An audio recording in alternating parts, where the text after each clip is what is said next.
if the courts and DOC knew that you sending us here, but we ain't, you're not rehabilitating us. You know, they need drug programs, they need abuse programs, abuse recovery programs, things that are beneficial to women, you know, women's issues. It's coming here working in the kitchen and mopping the floor and cleaning the toilet, that's not rehabilitation. This is warehousing, slavery to me.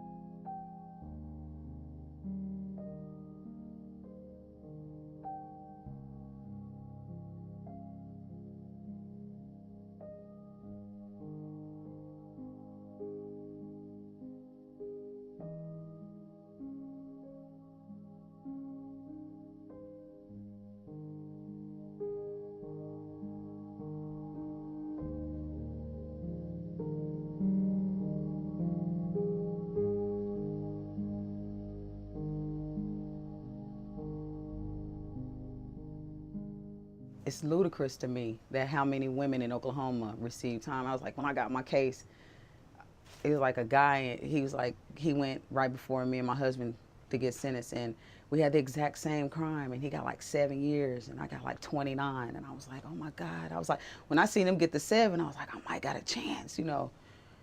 I didn't. It's just the whole socioeconomic thing, you know, if they're raising the projects, they want to do everything they can to get out the projects. They know they don't want to be here. They know they don't want to be housed around all these, and you got gangs, and you got sexual abuse, you got alcohol, and you got addicts running around, and a lot of them try to get out of the cycle, but all they do is it just keeps going. We're a middle class, all-American Oklahoma family, owned our own home, our own business, had a child, you know, softball games with a little secret called methamphetamines. You see what I'm saying? And I couldn't look people in the eye. I have all these things and all this stuff, and I couldn't look people in the eye. I was not something that my daughter could be proud of. I didn't do anything. I did drugs. I feel like I don't exist sometimes. You know, I feel like I stopped existing when I went to jail. And it feels like this isn't the world, like this is some purgatory, or, you know, some in-between place where you don't have any control over anything, and you don't.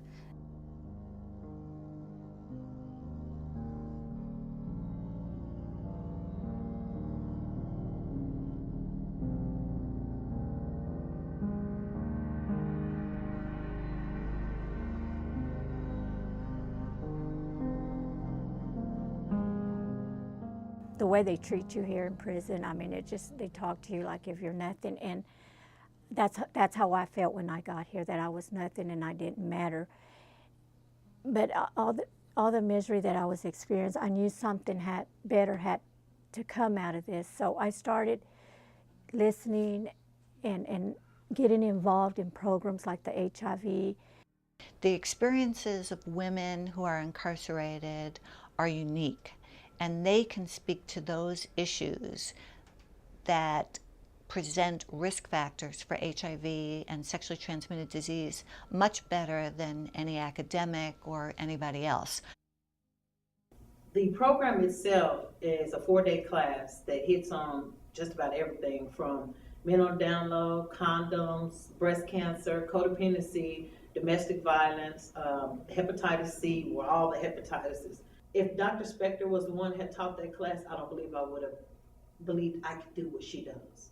You know what I'm saying? Because I wouldn't have been able to relate with her, because I've been like, you haven't been where I've been. You haven't been in and out of prison. You haven't been on drugs. You don't know my experiences.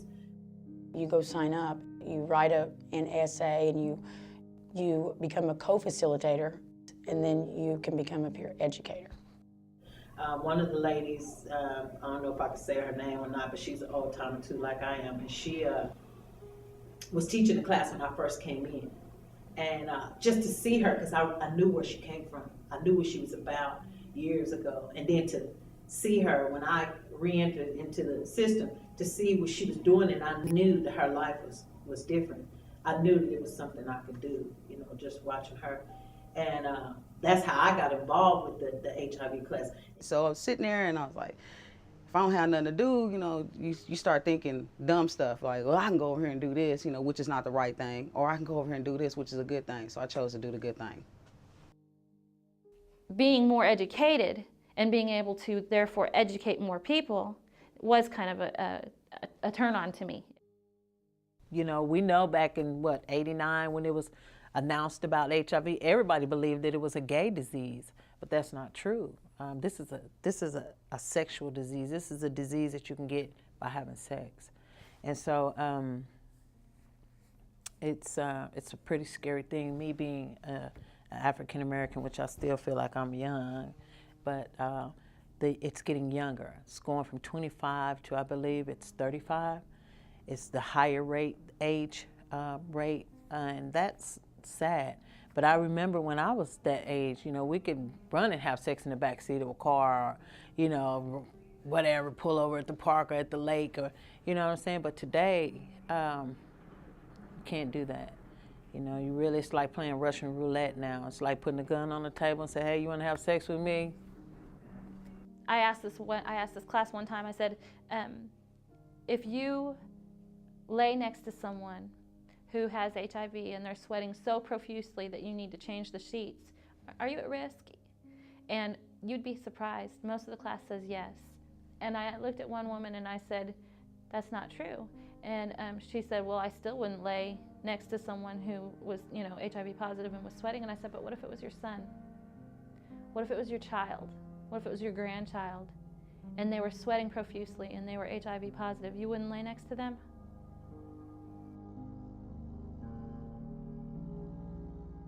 They come in my class, how many have used condoms?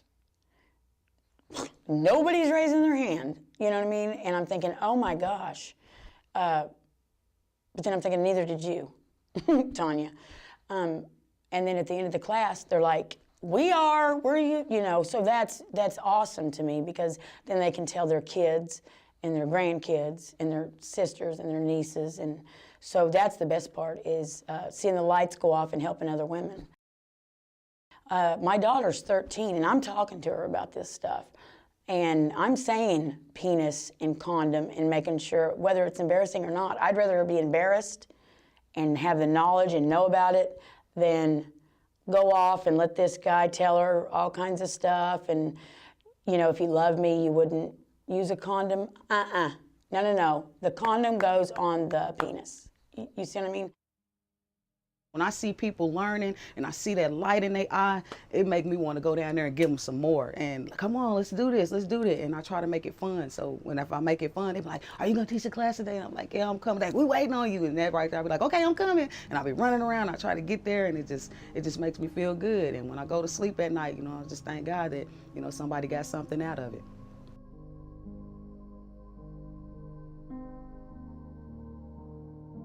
Our goal is to expand it to all of our facilities, our community correction centers and our community work centers.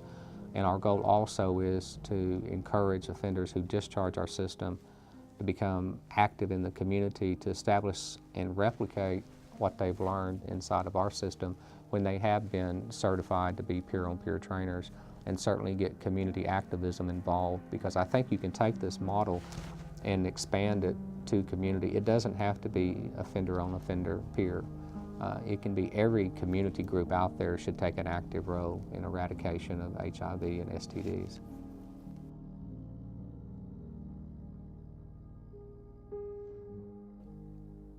I didn't know all this, all the things that I've learned. I didn't know about the social issues, and I teach STIs, and I didn't know about all this stuff. And my 18-year-old friends are coming up with HPV, and I didn't know what that was. Now I do. Now I teach it. Now I can teach it to my kids. If it wasn't for the HIV group here, or the program, I don't think I would have the self-esteem that I have within me today to go forward. Because if I just sat here and just did my time, I would have learned nothing and gone out the same way. So I have a chance now of making something of my life. I believe, because of the HIV program. I'm not just a number. I'm not just an inmate or an offender, as they call us now. And I can overcome all this. I'm in college now. I signed up for peer education. I'm in all the college courses they offer. By the time I get out, I'm going to have my associate's degree. And so I wanted to share that in any way I want to share that any way I can. It's really changed my life. The officers respect me. They call me Miss Wooten. I was shocked. I was like, what? Miss Wooten? But I was pleased because it wasn't nothing that I had to go and ask somebody to do. They just up to start doing it one day. In a horrible, horrible place, I get to be part of something that's awesome, and nobody can take that from me. Not DOC, not the guards, not anyone can take that from me, because I know that what I'm doing, what I'm helping other people to do, is about me and them, you know, and about my children, and my children having a reason to be proud of me. You know, even though I know I'm in prison, I don't feel locked up anymore. You know, I don't feel incarcerated. I mean, I really, I know I am, but that's not how I feel.